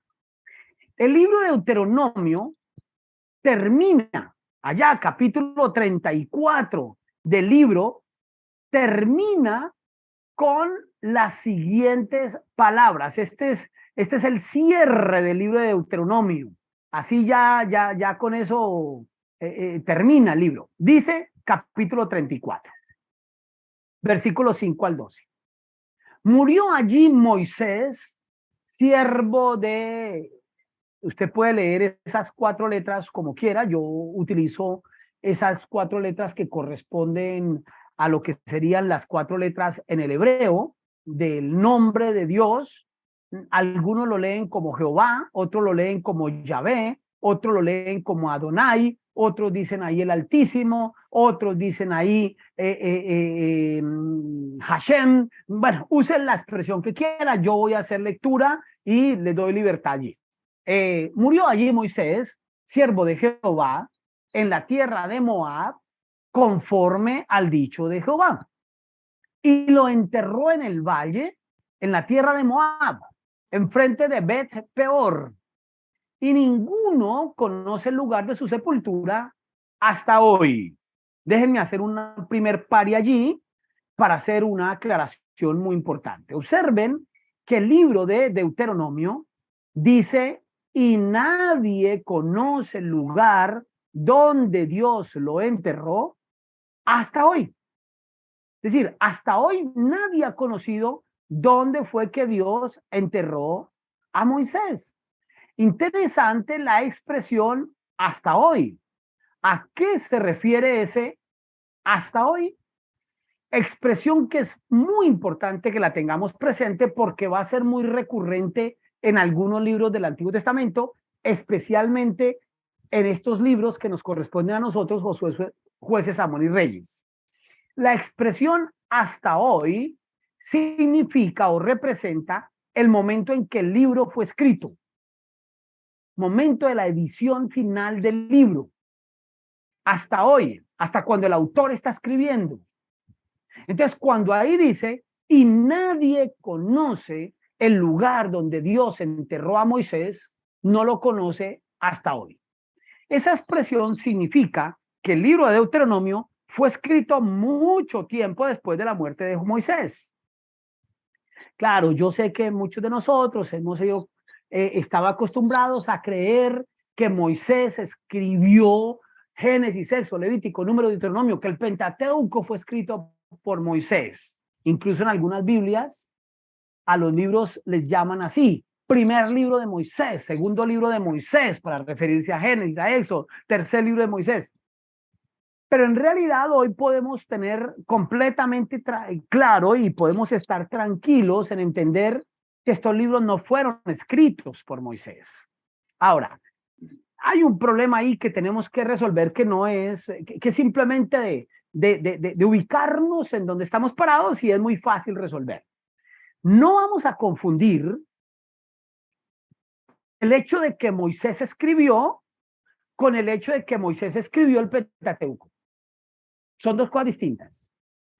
Es decir, frente a la pregunta, ¿Moisés escribió? Personalmente, opinión que está sujeto a muchas discusiones, y esto es un tema que hemos discutido mucho con académicos. ¿Moisés escribió? Personalmente, mi respuesta, la mía, es un radical sí. Claro que sí, Moisés escribió. ¿Moisés escribió la Torá? Sí. Sí, la Torá como ley, la Torá. Sí, claro que sí. Ahora, ¿Moisés escribió Génesis? No. No confundamos que Moisés escribió la Torá con que Moisés escribió Génesis. No, Génesis no es un libro escrito por Moisés. Éxodo no es un libro escrito por Moisés. Ahora, si Moisés escribió, como yo lo estoy diciendo, creyendo y afirmando, Moisés escribió, lo que ocurre en Génesis, Éxodo, Levítico, Número, Deuteronomio, es que se consignan cosas escritas por Moisés. Mucho de lo que escribió Moisés aparece guardado o registrado en la Torá, o sea, en el Pentateuco. Pero los libros de Génesis, de Éxodo, Levítico, Número, Deuteronomio son productos literarios mucho tiempo después de Moisés. Y uno de los grandes testimonios que tenemos, obviamente, y otra vez, no es nuestro tema aquí Pentateuco, podríamos pasar mucho rato hablando de esto, no me voy a detener ahí porque, o si no, Leticia me regaña, ella me regaña fuerte cada vez que se acaban las clases, me empieza a mandar mensajes regañándome por lo que no debo hacer y estoy haciendo aquí en clase. Entonces no voy a exponerme a un regaño ahí de Leticia. Entonces no me voy a detener en Pentateuco, pero aquí encontramos uno de los muchos ejemplos, de los muchos argumentos que podemos exhibir para demostrar que Moisés no escribió el Pentateuco. Encontramos en Deuteronomio que dice, y murió Moisés, Dios lo reenterró, y hasta hoy, ¿cómo así hasta hoy? Hasta cuando el libro se escribe, nadie sabe dónde lo enterró. Lo que nos demuestra que quien escribe Deuteronomio no es Moisés, sino que es mucho tiempo después de Moisés. Continúa el texto diciendo, era Moisés de edad de 120 años cuando murió. Era Moisés. Noten que habla de un pasado. Sus ojos nunca se oscurecieron, ni perdió su vigor. Y los hijos de Israel lloraron a Moisés en los campos de Moab 30 días. Imagínense, aquí nomás nos está narrando que hubo 30 días después de la muerte de Moisés donde se lloró a Moisés. Y se está escribiendo en el libro de Deuteronomio. Y así se cumplieron los días del lloro y del luto de Moisés. Pero además continúa después el libro diciendo, y Josué, hijo de Nun, fue lleno del espíritu de sabiduría, porque Moisés había puesto sus manos sobre él. Y los hijos de Israel le obedecieron. Note que incluso el libro es escrito mucho tiempo después de Josué. Observen que dice, y los hijos de Israel le obedecieron. Cuenta la historia de Josué como un hecho muy pasado, muy viejo ya. E hicieron como Jehová mandó a Moisés. Y observen la siguiente expresión. Y nunca más se levantó profeta en Israel como Moisés. ¿Qué significa esta expresión? Significa que este libro fue escrito en una época cuando ya los profetas habían existido, porque los compara con ellos, con Moisés, y dice, y nunca se levantó profeta como Moisés, a quien haya conocido Jehová cara a cara. Nadie como Moisés. en todas las señales y prodigios que Jehová le envió a hacer en la tierra de Egipto, a Faraón y a todos sus siervos y a toda su tierra, y en el gran poder y en los hechos grandiosos y terribles que Moisés hizo a la vista de todo Israel. Bien, ¿por qué hemos empezado por Deuteronomio? ¿Por qué? Porque resulta que este fue un ejercicio que empezaron a hacer algunos especialistas. Esto fue un movimiento que comenzó por ahí en el siglo XVIII con gran fervor, es decir, hace poco más de 2 siglos o 2 siglos aproximadamente.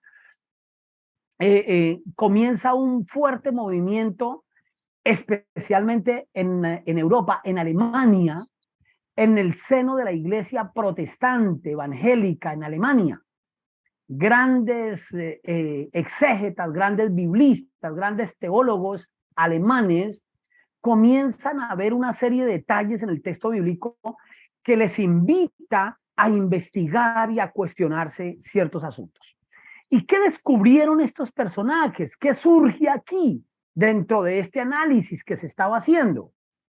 Se descubre este detalle. Observen ustedes que así termina el libro de Deuteronomio. Ahí terminó. Pero observen lo que ocurre al iniciar el libro de Josué. ¿Cómo encontramos ahora el libro de Josué? ¿Qué pasa en Josué? Dice el libro de Josué, mientras que Deuteronomio decía, murió Moisés, siervo de Jehová, y Josué, hijo de Nun, fue lleno del Espíritu de sabiduría.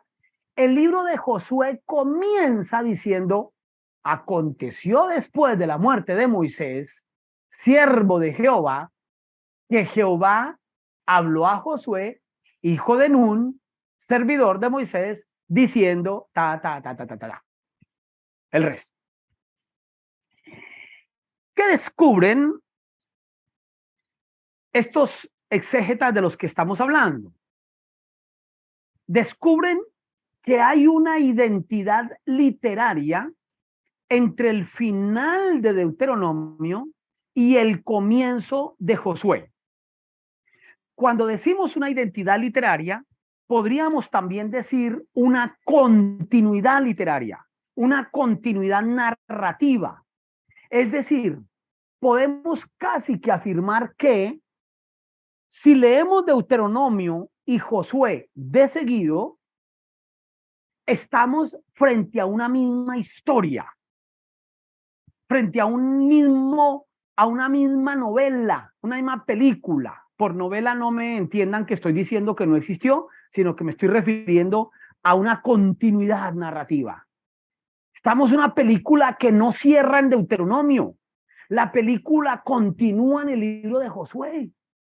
Y esto fue un detalle interesantísimo que descubrieron exégetas en tiempos muy ya antiguos para nosotros, pero en realidad ya tardíos respecto al texto bíblico. Estamos hablando del siglo XVIII de nuestra era. Hace 2 siglos apenas se empieza a descubrir esto. Entonces, cuando se descubrió esta situación, entonces surgieron algunos teóricos que dijeron, venga, si Josué es continuidad de Deuteronomio, entonces nosotros no podemos decir que existe un Pentateuco, porque penta es una palabra griega que significa 5.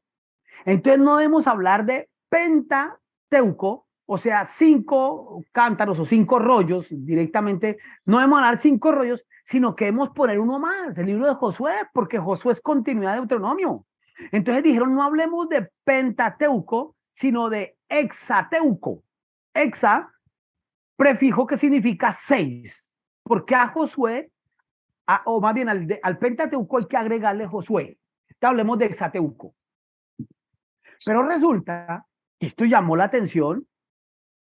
Muchos teóricos se inclinaron por esa idea y dijeron, venga, miremos un poco más adelante. Y descubrieron lo siguiente. Descubrieron que el libro de Josué termina con el siguiente relato. Después de estas cosas, murió Josué, hijo de Nun, siervo de Jehová. Primero, Observen ustedes que la manera de narrar es muy parecida a como narra Deuteronomio. Murió Moisés, siervo de Jehová. Ahora dice, y ahora murió Josué, hijo de Nun, siervo de Jehová. Noten a estos, a lo que llamamos nosotros identidad literaria, características literarias que nos hace creer que tienen un mismo origen, una misma edición o un mismo editor o un mismo escritor. Murió Josué, hijo de Nun, siervo de Jehová, igual que con Moisés, que dijo, siendo de la edad de 120 años. Ahora dice, siendo de 110 años, y le sepultaron en su heredad en Timnaserá, igual que decía con Moisés, y el Señor lo enterró en el monte, que está frente al monte de Efraín, al norte del monte de Gaas. Continúa. Y sirvió Israel a Jehová todo el tiempo de Josué y todo el tiempo de los ancianos que sobrevivieron a Josué y que sabían todas las obras que Jehová había hecho por Israel. Y enterraron en Siquem los huesos de José que los hijos de Israel habían traído de Egipto, en la parte del campo que Jacob compró de los hijos de Hamor, padre de Siquem, por 100 piezas de dinero. Y fue posesión de los hijos de José. También murió Eleazar, hijo de Aarón, y lo enterraron en el collado de Finés, su hijo, que le fue dado en el monte de Efraín. Y así termina Josué. Cuando revisamos el cierre de Deuteronomio y cerramos el cierre de Josué, descubrimos que el estilo literario es muy parecido. Es decir, hay características literarias tan cercanas que nos permiten creer que el escritor de Josué debió haber sido el mismo escritor de Deuteronomio. Pero además observen lo siguiente. ¿Qué tal si empezamos a leer ahora Jueces? A ver qué pasa. Dice el libro de Jueces. Aconteció después de la muerte de Josué. ¿Se acuerdan cómo empezaba Josué? Aconteció después de la muerte de Moisés. Observen cómo hay una identidad literaria muy interesante con Jueces.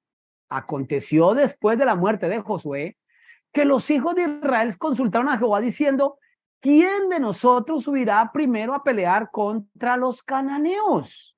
Esto es Josué 1:1.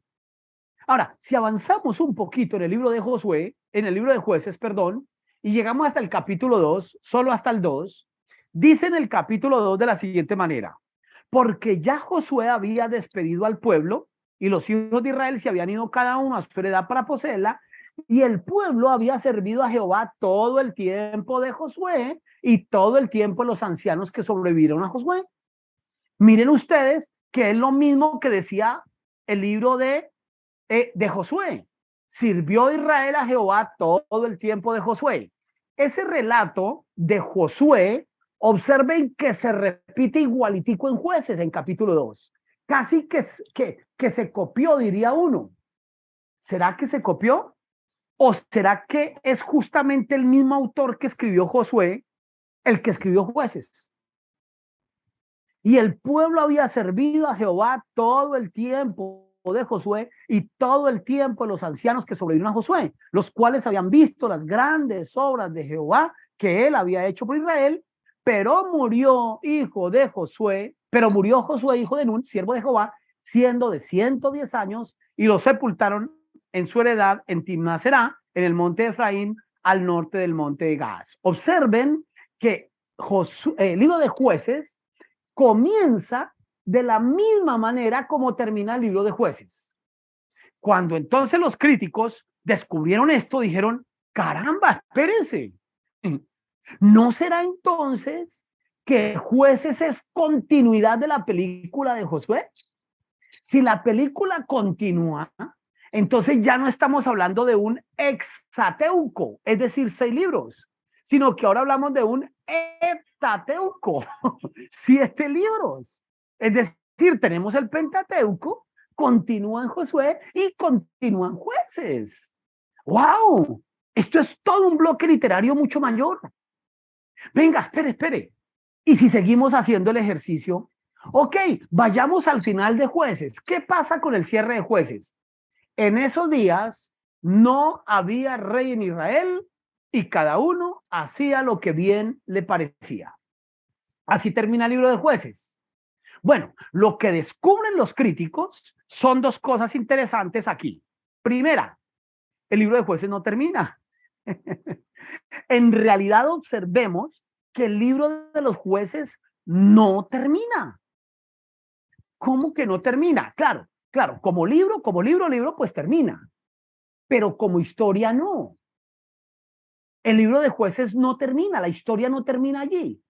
Por tres razones muy importantes. Primera razón, porque el libro de Jueces termina con un acontecimiento muy lamentable, además, en la historia del pueblo hebreo. Y es que hay una historia por ahí tremenda que cuenta Jueces de los benjamitas, que por allá violaron a una mujer y hasta matarla, y entonces el resto del pueblo de Israel, lleno de ira, consternados, se levantaron contra los benjamitas y casi los exterminaron, y punto, esa es la final historia. O sea, ¿cómo un libro va a terminar así? O sea, con una historia tan terrible. Entonces, como no terminó, aparece simplemente una nota ahí diciendo, ¿por qué pasó eso? Porque como no había rey en Israel, cada uno hacía lo que le parecía. Primer fenómeno. Segundo fenómeno, el libro de los Jueces no termina. ¿Por qué? ¿Cómo así que no termina? No, porque el último juez de Israel va a ser Samuel. Acuérdense que después de los 12 jueces que se narran en el libro de Jueces, viene Elí, que también fue juez en Israel, y viene Samuel, que es el último juez de Israel. O sea que el libro de Jueces no terminó, porque los jueces continúan en el libro de Samuel. Y tercera razón importante que nos deja ver que el libro de Jueces no termina, es que aquí dice, como no había rey en Israel, entonces por eso es que nos va a mostrar que al arrancar Samuel, ¿cómo comienza Samuel?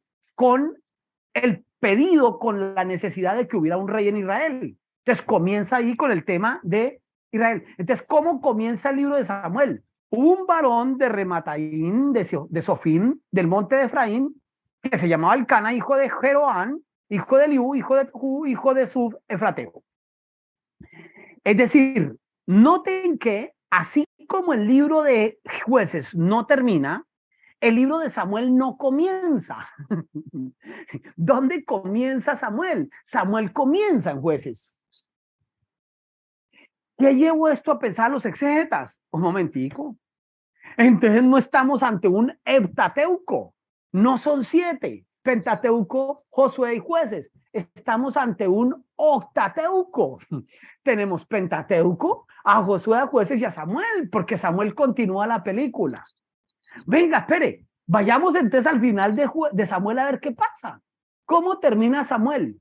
Samuel, segundo de Samuel, dicho sea de paso, no se los había comentado antes. Por favor, cuando hablen en el Antiguo Testamento, esto es un paréntesis, cuando hablemos del Antiguo Testamento, nunca digan segunda de Samuel, primera de Reyes. Vamos a decir siempre segundo de Samuel, segundo de Reyes, primero de Crónicas, segundo de Crónicas, primero de Macabeos, segundo de Macabeos. Porque en el Antiguo Testamento no tenemos cartas como en el Nuevo Testamento. Como en el Nuevo Testamento hay cartas, decimos la primera carta del apóstol Pablo a los Corintios. Entonces es primera de Corintios. En el Antiguo Testamento es el primer rollo de Samuel, segundo rollo de Samuel. Entonces es segundo de Samuel, primero de Samuel.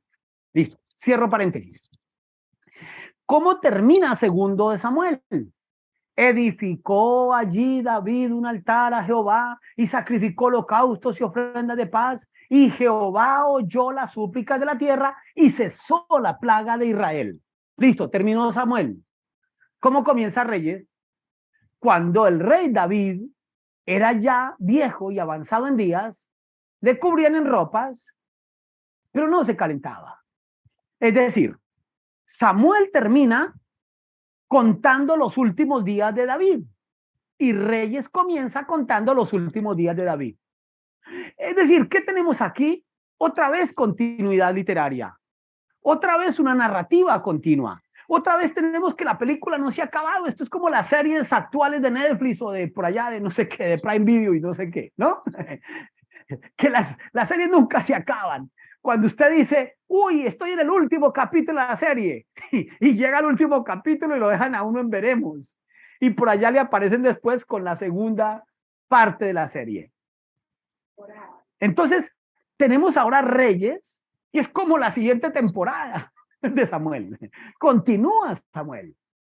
Y entonces los exégetas van a decir un momentico. O sea que no estamos ante un octateuco, sino ante un nonateuco.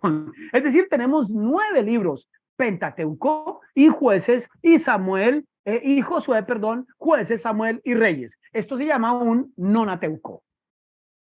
Cuando llegamos allí, bueno, para que sepan, y ya, la historia se acaba ahí, no vamos a seguir con Salmos y empatándolo con Job y con Proverbios y con... No, ya, termina ahí la historia.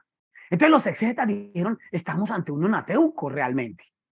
Entonces, es cuando aparece en escena algo que nosotros vamos a empezar a descubrir de manera muy particular y que nos ayudará muchísimo a comprender toda esta dinámica. ¿Qué ocurre aquí en esta dinámica?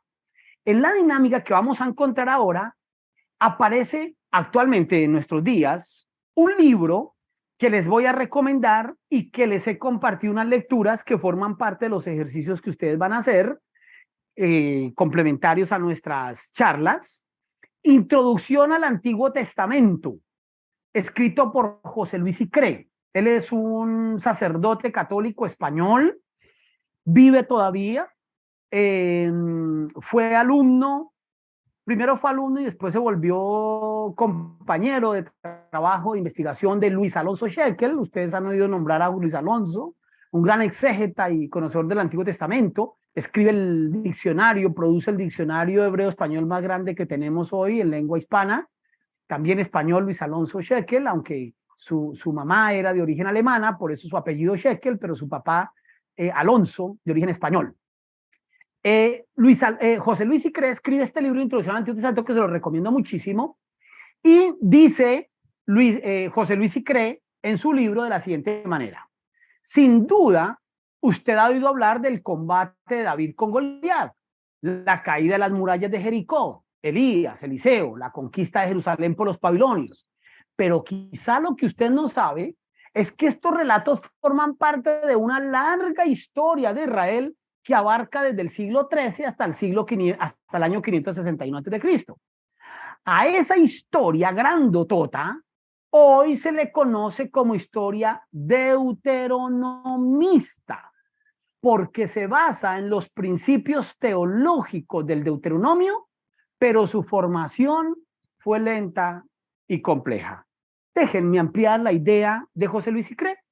Dice José Luis que nosotros hemos oído hablar de todos los acontecimientos, pero tal vez lo que no nos habíamos dado cuenta era que todos los acontecimientos que nos narran los libros de Josué, de Samuel, de Josué, Jueces, Samuel y Reyes, es una historia larguísima, son muchos años de historia allí, tienen una historia de composición extremadamente larga.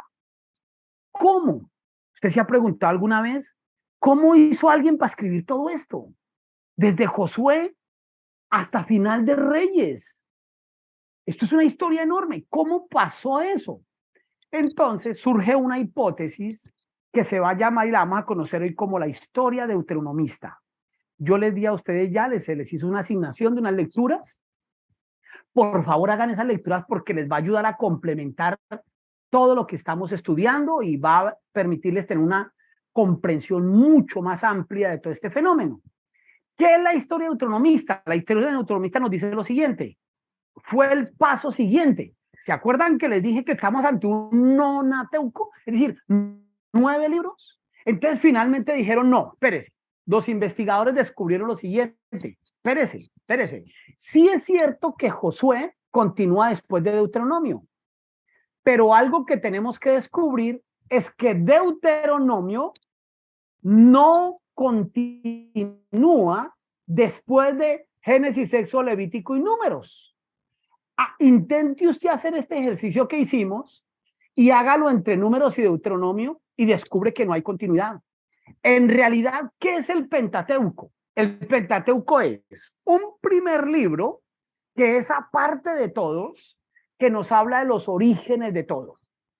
Luego tenemos un bloque de 3 libros que nos hablan de la revelación del Sinaí, que son Éxodo, Levítico y Números. Ellos nos hablan de la revelación del Sinaí, la Torá.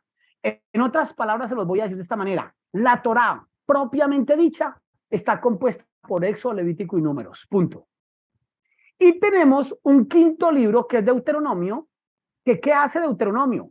Coge todos estos 3 libros, coge a Éxodo, Levítico y Número, y los sintetiza, los resume, los condensa y recoge toda la revelación sinaítica en un solo. Eso es Deuteronomio.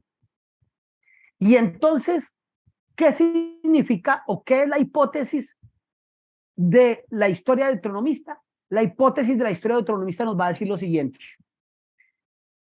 Vino Éxodo, Levítico, Número, listo. Luego aparece Deuteronomio, que recoge todo lo anterior, y el libro de Deuteronomio es el que va a inspirar teológicamente la historia que aparece en Josué, Jueces, Samuel y Reyes. O sea, estos 4 libros que nosotros ya hemos llamado ahora profetas anteriores, son 4 libros históricos que recogen la historia de Israel, pero la recogen porque fueron provocados, fueron motivados teológicamente por el libro de Deuteronomio.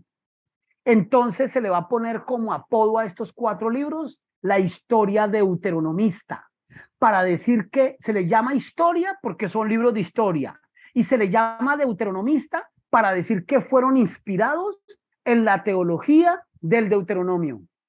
Y entonces, en vez de hablar ya de un nonateuco, porque descubrimos que ni Génesis, ni Éxodo, ni Levítico, ni Números tienen nada que ver con esto, entonces vamos a llamarlos la historia deuteronomista, que son 4 libros conocidos en la tradición hebrea como profetas anteriores, pero conocidos hoy en día dentro del ambiente académico como la historia deuteronomista, porque es una historia construida, escrita, redactada sobre la base teológica del libro de Deuteronomio. Y entonces, a partir de esta nueva perspectiva, se nos abre un panorama que ya nos deja a nosotros 2 elementos muy importantes en esta primera clase. El primer elemento importante es que el paquete que denominamos profetas anteriores es un conjunto literario, son cuatro bloques literarios en un mismo conjunto con una unidad literaria, una unidad narrativa, una unidad literaria, características comunes, estilos literarios similares, pero que además está todo eso inspirado en unos principios teológicos que emanan del libro de Deuteronomio. El libro de Deuteronomio le provee los insumos teológicos para la construcción de esta historia. Porque dicho sea de paso, y ya para cerrar, la historia en el Antiguo Testamento no es una historia que se escribe por escribir historia. Es una historia que se escribe para contar la historia de la presencia de Dios en el pueblo hebreo. Es una historia que se escribe para decir que el pueblo hebreo estuvo acompañado siempre por un Dios que fue creador, un Dios que fue sustentador, un Dios que fue acompañante del pueblo a lo largo de su historia. Entonces es una historia que nos habla fundamentalmente de ese Dios. Por lo tanto, es una historia fundamentalmente teológica. Por eso entonces consideraremos que la historia deuteronomista, o estos 4 libros que llamamos también los profetas anteriores, es una historia que por encima de historia nos narra, es una verdad teológica, la presencia de Dios a lo largo del caminar del pueblo hebreo. Bien, con esto terminamos la exposición de hoy. 3 minuticos que nos quedan para preguntas. Alguien pregunta aquí, Modesto, pregunta, ¿alguien tiene descargado este libro que ha recomendado el profesor? Si es así, por favor, compártanlo. Por recomendaciones, y me toca decir, porque si no, otra vez, ya les advierto que yo le tengo miedo a Leticia, Entonces tengo que advertirles que no se pueden compartir a través de nuestras plataformas de la Sociedad Bíblica. No, la verdad es que por protección la Sociedad Bíblica es una entidad que tiene unos derechos legales, pero también tiene que responder a derechos legales. Entonces voy a hacer algo aquí. Leticia, ¿puedes apagar un momentico tu micrófono? Que no escuches lo que voy a decir aquí, por favor, porque si no, después me regaña. Si alguien, por favor, quiere, me escribe a mi WhatsApp, 317-640-5174, a WhatsApp, y con mucho gusto yo les comparto el libro, pero que Leticia no se vaya a enterar nunca. Lo hacemos a nivel personal, directamente yo con mucho gusto se los comparto. Pero no más. 317, bueno, me piden que anote aquí el número telefónico, entonces les voy a compartir mi número, 317-640-5174. Listo, ahí va. Bueno, para el internacional esto es más 57, es el indicativo en Colombia. Más 57, 317-51. Listo. Ya, Leticia, ya puedes abrir el micrófono, ya, espero que no hayas escuchado. Bien, preguntas, comentarios.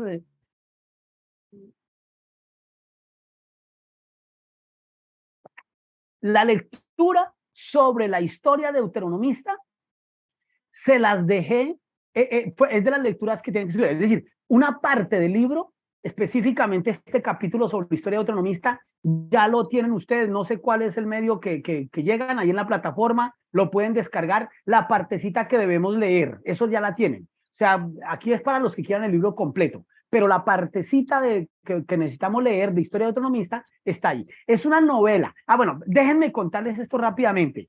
José Luis Icre es un hábil escritor, buenísimo, buenísimo, y este cuento es un cuento enredadísimo, es un cuento complejísimo.